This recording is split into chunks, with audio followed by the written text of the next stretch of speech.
The night I learned my husband used my dead parents' insurance to secure his secret gambling loans, he also tried to freeze me to death. I didn't know it then, but that was only the first betrayal.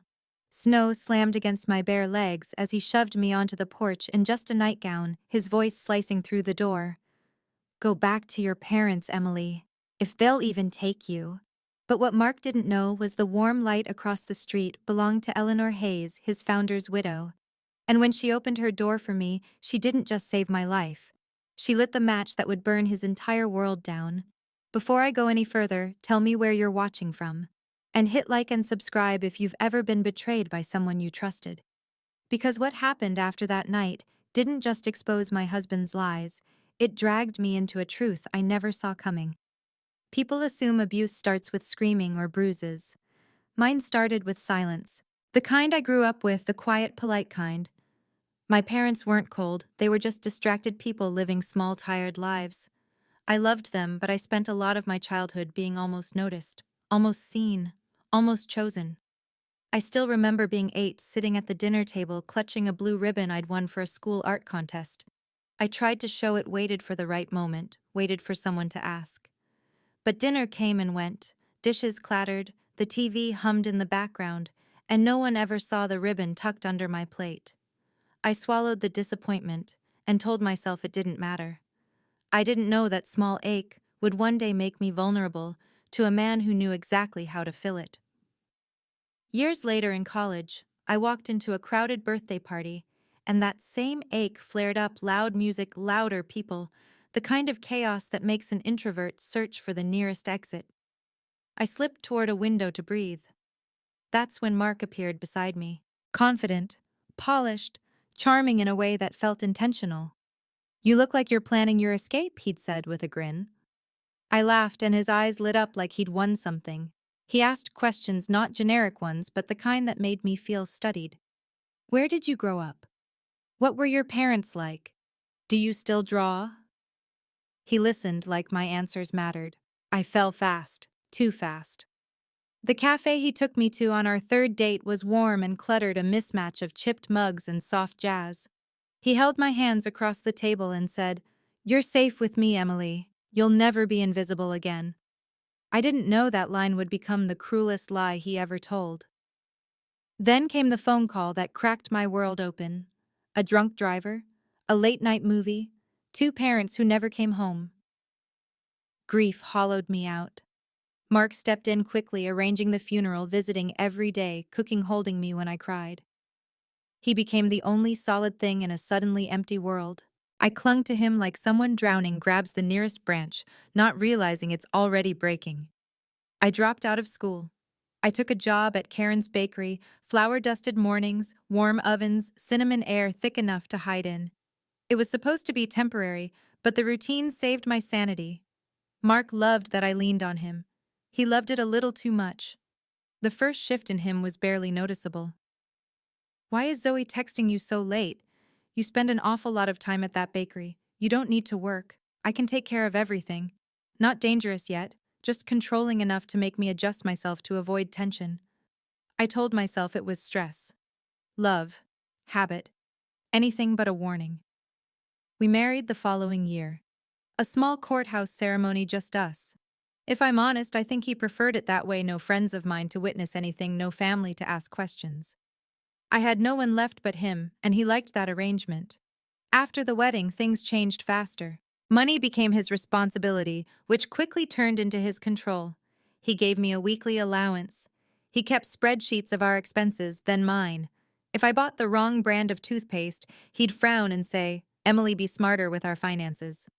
Our home became spotless, quiet, predictable, and suffocating. He chose my clothes, commented on my body, selectively criticized everything from the way I cut vegetables to the way I laughed. Small cuts, deep wounds. But the first moment fear truly touched me happened at a company dinner. The ballroom glowed with soft gold light, violins humming in the corner. When Daniel Hayes, the CEO, approached our table, I'd made a small joke, nothing harsh, maybe slightly off. Mark's hand tightened around my wrist under the table, so suddenly I gasped. "Don't embarrass me," he muttered through clenched teeth. His smile stayed perfect for everyone else. Later, alone in the car, the first bruise bloomed. That night, I told myself it was a one-time thing. Stress, pressure, something fixable. I didn't know it was the first pebble before an avalanche. Around that time, I began noticing the old woman across the street, Eleanor Hayes. She watered her roses red on her porch, moved with the quiet precision of someone who saw everything. Sometimes, when Mark raised his voice in the driveway, I'd notice her curtains shift ever so slightly. She never approached, but she watched. I thought she was judging me. I didn't know she was tracking him. By year 3, Mark's temper had sharpened into something unpredictable. Work made him volatile. Hayes and Cole was entering audit season, and he would come home muttering about mistakes being blown out of proportion. His paranoia grew, checking my phone, my schedule, even my tone of voice. One night he grabbed my phone mid-text and spat, "You're making a fool of me." Another night he reduced our grocery budget by half because he needed to tighten finances, then bought himself a new watch. The bakery became my refuge. Zoe became my anchor. But even she couldn't pull me out yet. One afternoon, she gently rolled up my sleeve to reveal a bruise I'd forgotten to hide. I pulled away automatically, the shame burning hot. "Em," she whispered, "this isn't normal." I knew, but leaving felt like jumping off a cliff with no parachute. I had no money, no parents, no backup plan, and Mark could smell that fear on me like blood. I didn't realize the storm was already gathering. I didn't realize the blizzard would take everything from me and give back even more. All I knew was that each day felt a little colder than the last. I just didn't know why that mattered yet. The winter everything changed didn't start cold. It slipped in quietly, the way danger always does. A chill in Mark's voice, a stiffness in his posture, a silence that stretched too long at dinner. By early December, I could sense it before he even walked through the door. The air in our house carried his mood, sharp, metallic, like the moments before a thunderstorm. I tried to make things easier, dinner ready on time, laundry folded, noise off by 8. None of it mattered. He'd come home already angry. Sometimes I imagined the source was work, Hayes and Cole, the company he worshipped, though I didn't understand much of what he did. He'd complain about Ethan, grumbling that he was a sanctimonious prick, or mutter that Daniel was watching him too closely. I always stayed quiet, but one night, curiosity slipped out. "What's going on at work?" I asked gently. He stopped mid-pace, eyes narrowing like I'd crossed an invisible line. "Don't pry." Then he turned away, leaving me with that cold pit in my stomach. I didn't know then that this was the beginning of a secret far bigger than I could imagine, one that would eventually bring his entire life crashing down. At the bakery, things were different. Warm. Predictable. Human. Flour hung in the air like dusted snow. The ovens hummed steadily. Customers laughed over burnt coffee and sticky pastries. It wasn't glamorous, but it was mine, one of the only things Mark couldn't fully take from me. Zoe and Karen could sense something was wrong long before I admitted it. Zoe especially. She had that uncanny ability to read between the lines. She'd hand me warm rolls with the gentlest, "You okay today?" I always said yes. I rarely was. One day after the lunch rush, she caught me wincing as I lifted a tray. "Em, let me see your arm." "I'm fine," I lied. She crossed her arms. "Let me see it." I rolled up my sleeve. The bruise was ugly purple, blooming into black. Zoe inhaled sharply. "He did that." I didn't answer. I didn't have to. She didn't lecture me, didn't yell. She just stepped closer, lowered her voice, and said, "I'm not letting you disappear. Not again." I didn't know she'd already begun documenting everything. Quiet photos, dates, details, things she would one day hand to a lawyer who didn't lose cases. If I'd known, I might have cried right then. The second major reveal before the storm came from someone I'd never expected: Eleanor. I was walking home one snowy afternoon when she stepped off her porch and stopped me. "Emily," she said, "can we talk for a moment?" I froze. No one ever asked to talk to me except Zoe. "And Mark." She motioned toward the porch swing. We sat. The cold wood creaked beneath us. "I knew your mother," she said simply. My breath caught. "You?" "Did long ago," she said. "She volunteered with me at the shelter downtown. Your smile looks just like hers." A warm ache spread through my chest. Eleanor's voice softened. She deserved a happier ending than she got. I stared at her. How do you? Her expression shifted, something heavy, something knowing. Because I lost someone the same way she said. My husband built Hayes and Cole, but my brother destroyed a family before I ever had the chance to intervene. Her eyes glinted with something dark and familiar. I have a weakness, she whispered. I hesitate too long. I watch from the window instead of stepping in.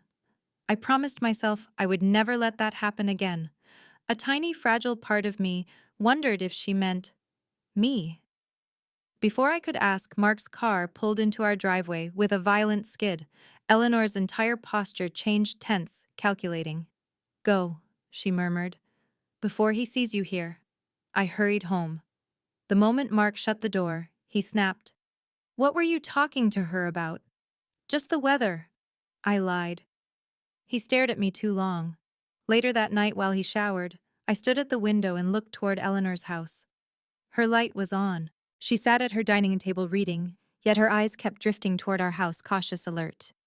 It didn't make sense then. It would later. Around mid-December, something shifted permanently. I had gone to the mailbox for the afternoon mail, a simple thing. Bills, coupons, a holiday card from Karen's sister, but one envelope stood out. Heavy paper, bold red letters, final notice, delinquent loan. I shouldn't have opened it, but something inside me already knew. Mark had taken out a private loan using my parents' insurance documents I thought were locked away. The numbers made my stomach twist. It wasn't late by a week or two. It was months overdue. I held the letter in shaking hands when he came home. What's this? I asked. He didn't even blink. Where did you get that? It was in the mailbox. His jaw tightened. Don't touch my mail. You used my parents' insurance, I whispered. Why? What are you doing? He stepped forward and fear surged so fast I nearly choked. You don't understand anything about finances, he said. Stay in your little bakery world and let me handle the real problems. But this is fraud. He slammed his hand on the table. Don't use words you don't understand. My legs almost gave out. That night I stayed awake and watched him pace the hallway like an animal. He whispered things to himself, cursed at invisible enemies, clutched his hair. I knew then something was broken in him, something dangerous. But the moment I almost left was 2 days later when he grabbed my phone to check who I was talking to. He scrolled through my texts with Zoe deleting anything he didn't like. I lunged to stop him. He spun around, eyes feral.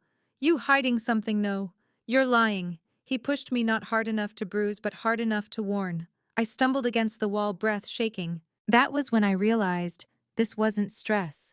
This wasn't marriage being hard. This was a countdown to the night he would try to make sure I never left him at all. And the snowstorm was just days away. The days leading up to the blizzard felt like someone kept turning down the oxygen in my house. I could breathe technically, but never fully, never comfortably. By then, Mark didn't shout as much, he calculated. He pressed. He cornered. Everything that happened next felt like one long exhale I couldn't take back. It started the Monday after I found the loan notice. I woke early to make coffee before he left for work. I thought it was safer if I kept the morning calm, but when he walked into the kitchen and saw me standing there still holding the mug, he stopped in the doorway. What's wrong with you? He asked. I made coffee. That's not what I asked. He stepped closer, studying my face like he was looking for signs of betrayal. His eyes darted to my phone on the counter. Who were you texting? No one, just Zoe. His lips tightened. You're too close to her. I swallowed. She's my friend. That's the problem. He walked out before I could form a response, grabbed his coat and slammed the door hard enough that the mirror in the hallway trembled. I didn't cry. I was past crying. My body had become something that moved on instinct, shower dress, bakery, home. Fear became muscle memory. That same afternoon during my shift, I noticed a shadow through the bakery window. A tall figure pacing the sidewalk across the street, back and forth, back and forth. Zoe handed me a box of cupcakes, then froze mid-motion. She whispered, don't look right away. But Mark's outside. My stomach sank. He's watching the door.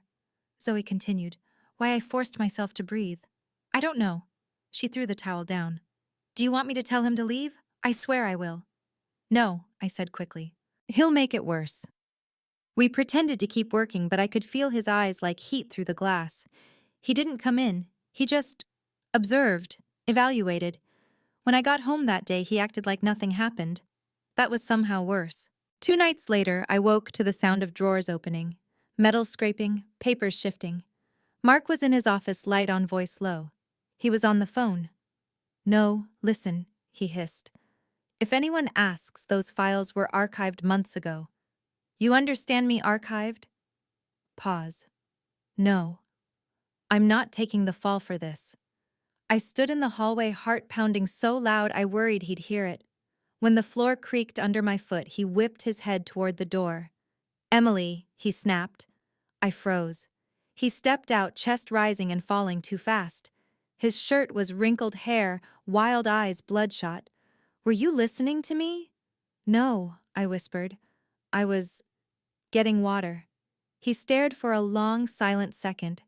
Then he grabbed my chin between his fingers, not hard enough to bruise, but hard enough to send a message. "Stop sneaking around. I'm not—" His grip tightened. I said, "Stop." I felt my eyes water. He let go abruptly, like he'd touched something dirty, then walked past me without another word. I knew then whatever was happening at work wasn't small. I just didn't know it would be the reason he'd unravel completely. The escalation that shifted everything happened the following weekend at the grocery store. I'd gone alone, grateful for a quiet hour away from home. My list was short: milk, bread, eggs, pasta, comfort items, things that made the world feel normal. I had just finished checking out when a hand clamped around my wrist. I gasped. Mark stood behind me, jaw rigid, eyes burning. "You didn't tell me you were coming here," he said. His voice was low, but not low enough. The cashier stiffened. The old couple behind me pretended to read a candy bar label. I didn't think I had to. I managed. He leaned closer, fake smile plastered on his face. "You spent $20 on snacks last week." "You said nothing." I felt heat rise in my cheeks, embarrassment mixing with fear. "It was for the bakery party," I whispered. "Excuses," he said under his breath. He squeezed harder. I winced. A woman a few lanes down stopped stacking her groceries. Mark noticed. He released me instantly, switching back to his polite, public husband face. "We'll talk at home," he said. I walked to the car like a ghost. In the passenger seat, I noticed my hand trembling where his fingers had been. By the time we got home, a bruise was already forming. That was the day I started hiding my hands in my sleeves even when I was alone. I didn't tell Zoe what happened. She found out anyway. It was the next morning when Mark showed up at the bakery. The bell chimed. I looked up. His expression was unreadable, flat but buzzing like a wire about to snap. He walked straight toward me. "Why didn't you answer my texts?" he asked quietly. "I was working. You can text while working. We were busy." His eyes narrowed. He glanced at Zoe, who stood behind the counter, arms crossed. "What are you looking at?" he asked her. Zoe's voice was calm but deadly. "A problem." My stomach dropped. "Zoe," I whispered. "Don't." Mark stepped closer. Too close. "Stay out of this." "No," she said. "She's at work. You don't get to act like this in public." He leaned an elbow on the counter, smiling a smile that wasn't really a smile. "Why do you care so much about my wife?" Zoe didn't blink. "Because someone has to." Something flashed in Mark's eyes, pure, unfiltered fury wrapped in politeness. He reached out and grabbed my arm, trying to pull me closer. Too fast. Too rough. Customers stopped mid-bite. A child froze with a donut halfway to his mouth. "Mark," I whispered. Panicked. "Let go." He didn't. Zoe slammed her hand on the counter. "Let her go." He finally released me, realizing half the bakery was watching. He forced a laugh. "Relax, everyone. Just a misunderstanding." But people weren't stupid. Phones had already been lifted. Recording, observing, judging. Mark straightened his jacket. "We'll talk later," he murmured and walked out. The bell above the door chimed again, soft, but the tension it left behind was loud. Zoe turned to me. Her voice shook with anger. You can't keep pretending this is normal." I looked down at my bruised wrist. "It won't happen again," I said quietly. "Because you'll leave." I didn't answer. She swore under her breath. "Emily, she said, stepping closer. You're going to die in that house if you stay. Her words hit deeper than any bruise. The next big escalation came fast. I was making dinner when Mark walked in silent and stiff. He didn't loosen his tie, didn't kiss my cheek, didn't say hello. He held out my phone. You forgot this, he said. My heart dropped. I hadn't forgotten it. I'd left it in my bag. He tossed it onto the table screen unlocked. I read everything. Blood drained from my face. Why? Because you lie. No, I stop, he snapped. You and Zoe talk too much. About me, about our marriage. You're turning her against me. She's not. He slammed his hand onto the table. Shut up! I froze. He leaned across the table, eyes wild. You think I won't leave you? You think anyone else wants you? You're nothing without me. My throat closed.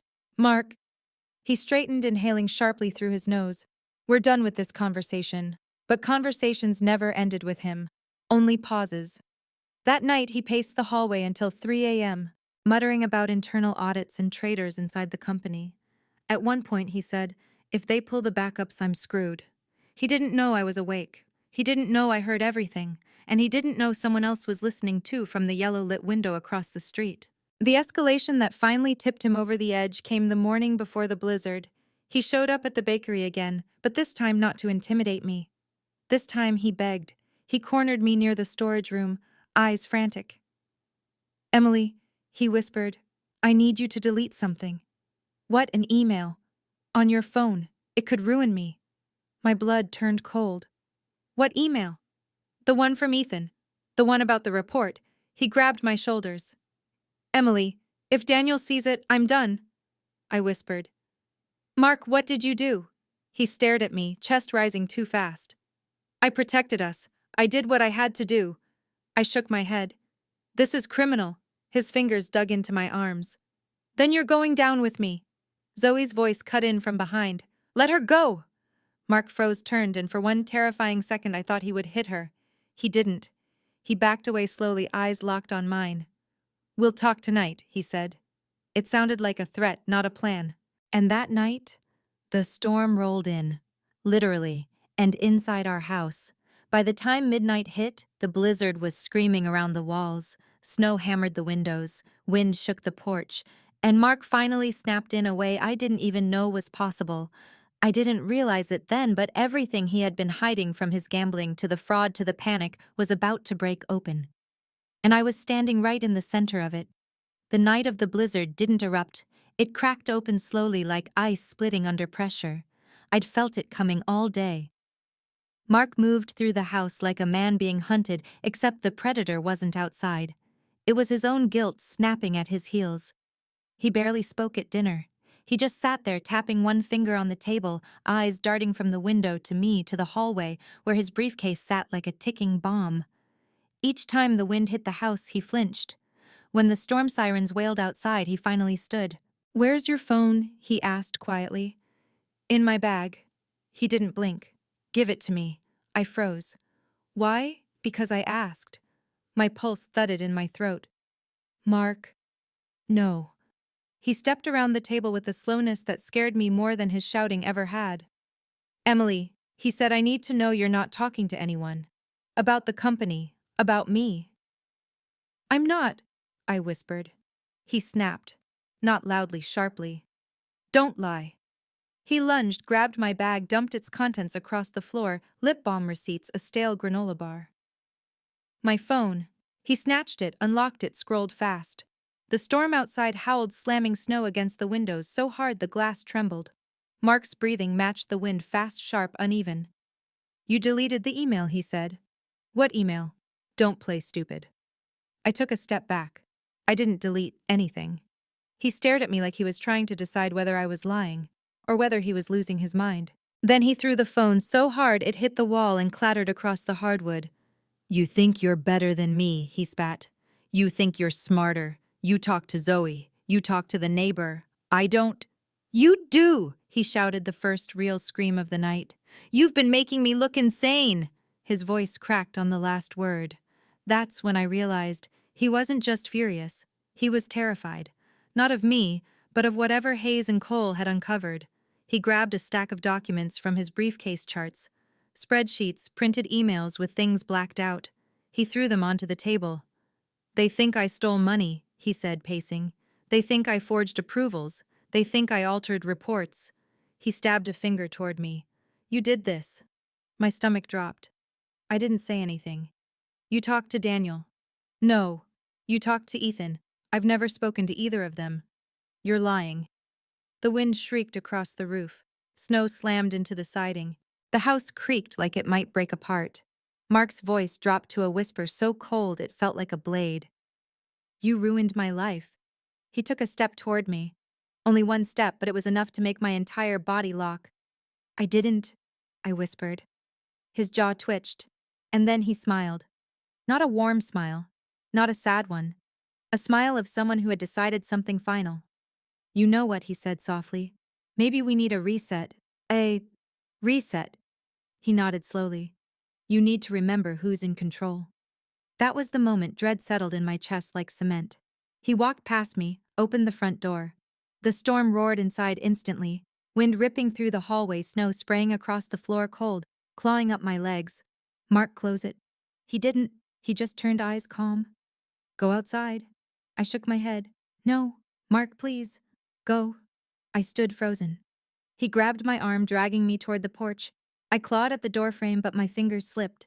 The wind hit me so hard my breath vanished. Then he shoved me. Not violently, not dramatically, just decisively, like setting down a piece of trash. I stumbled onto the porch, thin nightgown whipping against my skin. Snow bit my ankles like needles. Mark, I screamed. He didn't even hesitate. He shut the door. The lock clicked. Inside, warm light. Outside, the storm swallowing my breath. I pounded on the door with both fists, but numbness spread quickly. The snow soaked my gown, freezing the fabric to my skin. My hair stuck to my cheeks, turning stiff. For the first time in my life, I truly thought he might let me die. And no one would know. The street was empty, every house dark except one. Across the road, Eleanor's porch light glowed steady and warm. Through the swirling white, I saw her silhouette, watching, then moving. The door opened. She stepped out onto her porch robe, whipping around her silver hair pinned tight against the wind. Emily, she shouted. Come here! Now! I couldn't answer. My teeth chattered too hard. Now, she repeated, voice cutting through the storm like a siren. I forced myself off the steps barefoot on ice, each step a knife slicing upward. The world blurred my legs, shaking violently. When I reached her walkway, she rushed to me, grabbed my arm, not roughly, just enough to hold me up. She pulled me inside. Warmth slammed into me so fast I sobbed from the pain of feeling again. She shut the door, bolted 3 locks, and wrapped me in a heavy blanket. Her voice was calm, but furious. Sit by the heater. Slowly. Don't move. I collapsed into the chair. My fingers tingled painfully as blood returned. She came back with tea, pressed it to my lips. Drink. I obeyed. You're staying here tonight, she said. And tomorrow we fix this. I blinked up at her. Why are you helping me? She paused. Because she wasn't just a neighbor. She wasn't just a widow with a warm house. She was something else entirely. There was a weight behind her eyes, one that had nothing to do with age, and everything to do with knowing exactly what Mark was capable of. Emily, she said quietly. You don't know who I am, do you? I shook my head. My husband built Hayes and Cole. My son runs it now. My breath caught. Daniel, Mark's boss. The man Mark feared more than anyone. You think throwing you outside scares me, she said. I've seen worse men than him, and they all fall the same way. I swallowed hard. He'll come for me. Let him, Eleanor said. He won't get past me, and he has no idea who's watching now. She took my frozen hands into hers. Tomorrow my son will take care of the company side. I'll take care of you. But for tonight, sleep. It should have sounded comforting. Instead, it sounded like the beginning of something irreversible. As I crawled into the guest bed, the storm still raging outside, I realized Mark hadn't just crossed a line. He had crossed the wrong neighbor. And by the time morning came, the real war would begin. Morning came too softly for a night that had nearly killed me. Sunlight leaked through unfamiliar curtains, gentle and pale, like it didn't know the world had cracked open only hours before. For a few seconds, I lay still in Eleanor's guest bed, held by warmth I didn't trust yet. My skin still remembered the cold, how it crawled up my spine, how it pressed into my jaw, how I'd banged on a locked door, begging a husband who never planned to open it. My eyes pricked. The room smelled faintly of lavender and clean sheets. I didn't belong in a place that smelled this kind. But the memory of last night snapped back fast. Mark's voice, the cold, Eleanor's arms pulling me inside, the sound of the locks sliding home. I sat up, heart racing. Somewhere in the house I heard voices. Two. One was Eleanor's. The other was deeper, controlled, clipped in a way I recognized from last night's storm inside Mark's mind. I followed the sound into the kitchen. Eleanor sat at the table. Across from her sat a man in a charcoal coat posture, rigid jaw clenched. His hair was flecked with gray, not from age, but from stress. He looked like someone who woke every day with a small war already running inside his head. He stood when he saw me. Emily Eleanor said, "This is my son Daniel. Daniel Hayes, CEO of Hayes & Cole, Mark's boss." The man my husband hated, feared, and tried to impress all at once. Now he was standing in Eleanor's small kitchen, looking at me like I was evidence he needed to examine. "Mrs. Hart," he said, voice steady, "I'm very sorry for what you went through." I didn't know what to say. Something about the way he said it, not dramatic, not pitying, grounded me. Like he'd seen worse and learned not to waste words. He gestured to the table. "May I ask you a few questions?" I nodded, hands trembling as I wrapped them around the warm mug Eleanor set in front of me. Daniel opened a folder, the same one he'd carried in the climax of the last version, but now sharper, more focused. "I'll keep this simple," he said. "We've noticed several irregularities in Mark Sullivan's work, missing reports, forged approvals, backdated entries, and last night, shortly before the storm, he tried to delete something from his account." My breath caught. He knew. Eleanor didn't move, didn't blink. She simply watched me, steadying me without touching me. "What I need to know," Daniel continued, "is whether you've heard him mention anything about audits, investigators, Ethan Cole, or missing funds." My throat tightened. I hadn't planned to speak. I didn't think I could. But when I opened my mouth, everything spilled out like a dam breaking. "The backups," I whispered. He was scared they'd check the backups. Daniel's pen froze. "And he used—" I swallowed hard. "He used my parents' insurance to take out a loan, without telling me." I found the notice. He told me not to say the word fraud in the house. Something shifted in Daniel's expression. Not sympathy. Calculation.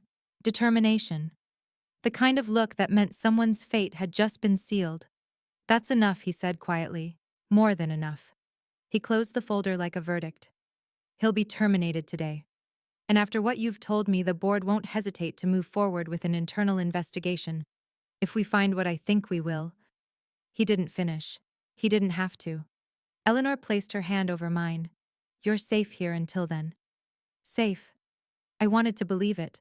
But safety was a foreign language I hadn't learned yet. Daniel stood. "My mother will take care of you. But Emily—" He met my eyes. "Don't go back there. Not for anything." I nodded. He left without a single wasted movement, a man who already had 10 fires waiting for him, but chose to come to this one first. The door clicked shut. Eleanor exhaled. "Good. That's the first piece in place." The next hours passed strangely, both slow and too fast. Zoe came by the bakery's back exit to bring me clothes. Karen called to say I had time off, no questions asked. Eleanor made tea, healthy food, warm blankets. My body recovered faster than my mind. But the quiet was temporary. Shortly after 3 o'clock, the world snapped again. I heard the car before I saw it, tires grinding against the curb, engine revving too loud. I moved toward the window on instinct. Mark's sedan sat crooked outside Eleanor's house, snow spraying up behind it. He shoved the door open so hard it bounced back. His hair was a mess coat, undone tie half off. Something raw and frantic twisted his face. He stormed into our house, first slamming doors, screaming my name. A crash. A thud. Another slam. Neighbor curtains fluttered. Then silence. Seconds later, he reappeared on the porch, breathing hard, eyes darting across the street. And then he saw me. Our eyes met through the window. A punch of cold hit my stomach. "He saw me," I whispered. "He's coming." Eleanor didn't panic, not even a twitch. She stood, walked to the door, and unlocked it with a calm that scared me more than the storm had. Let him, Eleanor. I'm not afraid of him, she said, opening the door and stepping into the threshold. And you shouldn't be anymore. Mark was already halfway across the yard, boots crunching on frozen pavement. His breath puffed in furious clouds. Where is she? He shouted. Eleanor stood firm. Lower your voice. Move, he snapped. No. That one word hit him harder than a slap. I'm her husband, he yelled. She belongs with me. She belongs wherever she feels safe, Eleanor replied, voice like cut stone. He got closer, towering over her, red-faced, shaking. You don't know anything about our marriage. I know enough, she said. And so does my son. Something flickered behind Mark's eyes. Fear, recognition, dread. Your son, he muttered. What did you do? I didn't do a thing, Eleanor said. You did. Mark turned sharply, spotting me in the doorway behind her. Emily. His voice broke into two halves, sweet on the surface, venom underneath. Come here, please. We can talk. His pleas felt like a threat wearing disguise. I stepped forward. Eleanor tried to hold me back, but I shook my head. I needed him to hear me. No, I said softly. I'm not coming back. His face twisted. You don't mean that. I do. He lunged not at me but toward the porch, but Eleanor raised her phone in one swift motion. One more step, she warned, and every neighbor here will send the police videos of you threatening two women. He froze, really froze, because only then did he notice the neighbors, the Hoffmans recording, the Porters watching from their window, the young couple next door whispering into a phone. Everyone was there. Everyone had proof. Mark's jaw clenched so tightly I heard his teeth grind. You're all making a mistake, he spat. She's unstable. Funny. Eleanor said, You're the only one screaming. He glared at me, pure hate, mixed with desperation. This isn't over, he whispered. Then he stumbled backward, got into his car, and peeled off tires, shrieking through the remaining snow. The silence he left behind was thick, heavy, final. My legs shook so hard I almost collapsed. Eleanor reached for me, but for the first time I didn't crumble. I stood there, breath trembling in the cold air, and felt something shift inside my chest. Not relief, not victory. Resolve. Because even though Mark drove away, he wasn't gone. Even though he lost control of me, he would try to reclaim it. Even though he was unraveling, he would try to drag me with him. But he had no idea what was waiting on the other side of this moment. Daniel, Eleanor, Zoe, evidence, lawyers, truth. And me, the version of Emily he never thought would survive a blizzard, let alone fight back. Eleanor closed the door, locking each bolt with deliberate care. When she turned to me, her voice was steady. That, she said, was his last free act. From here on, you're not the one who needs to be afraid. And for the first time in years, I believed her, because the storm wasn't over. But now, for the first time, it wasn't mine. The hours after Mark's outburst settled into a strange, suspended quiet. Not peace, just the silence that comes after something breaks. The kind where the air still feels charged, like it hasn't realized the danger has passed. Eleanor made tea. Zoe texted nonstop. Karen called twice. But my body was still in fight or freeze mode, flinching at every sound, waiting for footsteps that never came. By early evening, the snow outside had softened into a calm blanket, the kind that muffles the world. Inside, Eleanor sat across from me, reading glasses perched on her nose, flipping through a stack of papers with the kind of precision that made my stomach twist. Emily, she said, tapping the folder gently. Everything that happened today will matter later. More than you think. I swallowed. He'll come back. Of course he will, she said. Men like him always do when they lose control. She closed the folder. But next time he won't be walking into a house with no witnesses. Her meaning sank in slowly. You're talking about the neighbors, I said. She nodded. They didn't stay quiet today. They filmed everything. Audio, visual, multiple angles. My breath caught. What?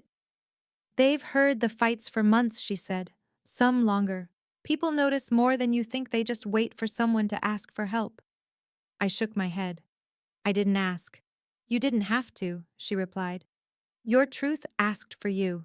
She pushed the folder toward me. Inside were printed screenshots taken just hours earlier, Mark on her porch chest, heaving snow whipping around him like he was standing in the center of a storm he created himself. His face contorted, his hand mid-lunge, his voice caught on camera captured forever. "He gave you ammunition," Eleanor said. "He doesn't even realize it." A strange steadiness crept into my chest. For the first time in years, I wasn't powerless. I wasn't invisible. I wasn't trapped in his narrative anymore. Eleanor poured more tea, steam rising between us like a soft curtain. "I spoke to Olivia," she said. "She's ready for you tomorrow morning." The name landed like a steady weight. Olivia Grant, the lawyer every woman in town whispered about with respect and relief. What do I tell her?" I asked. "Everything," Eleanor said simply. "And don't soften it. Don't protect him. He never protected you." The truth stung because it was so simple. A knock at the door startled us both. My breath froze. Eleanor stood not frightened, just cautious, and opened it. Zoe rushed inside, snow still melting in her hair, cheeks flushed. She didn't ask permission before pulling me into a tight hug. "Oh my God, Em," she whispered. "I saw the videos. Half the town probably has them by now. Are you okay? Are you safe? Did he touch you again?" I shook my head. "No, not this time." She pulled back, eyes fierce. "Good. Because if he had, I know," I said softly. "I know." Zoe reached into her bag and handed me a small black flash drive. "What's this?" I asked. "Backup," she said. "Everything I documented, every bruise, every picture, every date, every message he sent me." My chest tightened. "Zoe, I didn't know he—" "I didn't tell you," she said. "I didn't want to hurt you, but now it can help you." The shame that once controlled me didn't rise. Not this time. Instead, something else surfaced: resolve. "Thank you," I whispered. Zoe nodded, jaw clenched. "You're not alone in this. Not anymore." When she left, Eleanor and I sat quietly for a long time. The fire crackled, filling the silence. Then Eleanor spoke again, soft, but with steel underneath. "You know," she said, "your mother wouldn't want you just to survive. She'd want you to win." A tear slid down my cheek. "You knew her," I said. "You actually knew her." "I did," she said. "And she would be furious if she saw what he did to you." I closed my eyes, letting the warmth sink into a place I'd kept frozen for 3 years. The storm outside faded into a faint whisper. My heartbeat slowed. For the first time since my parents died, I felt something like direction. A vibration broke the quiet. My phone.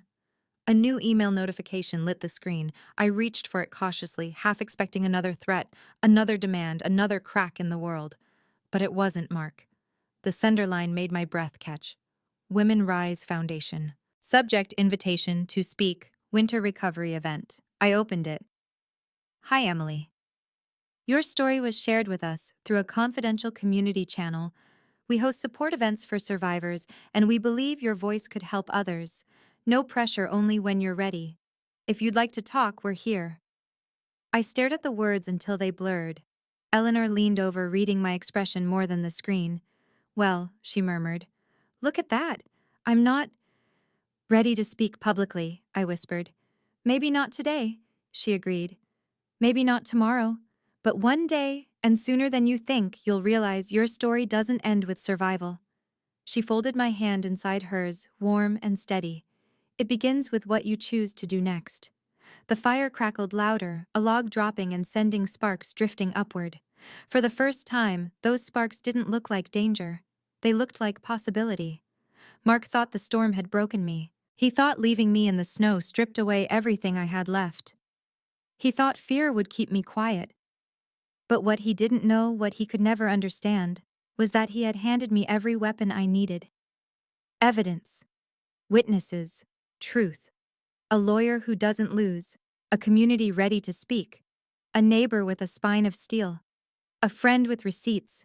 And a version of myself I never knew existed, forged in freezing wind and finally waking up. My story wasn't over. It was just beginning. Before you click away, tell me in the comments if you've ever felt like the outsider in your own family, and if Emily's journey hit something deep in you. Make sure you subscribe, because stories like hers don't end when the abuser walks away.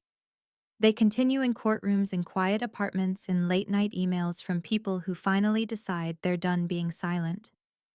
If you've ever survived something you thought would break you, stay close. You're not alone here.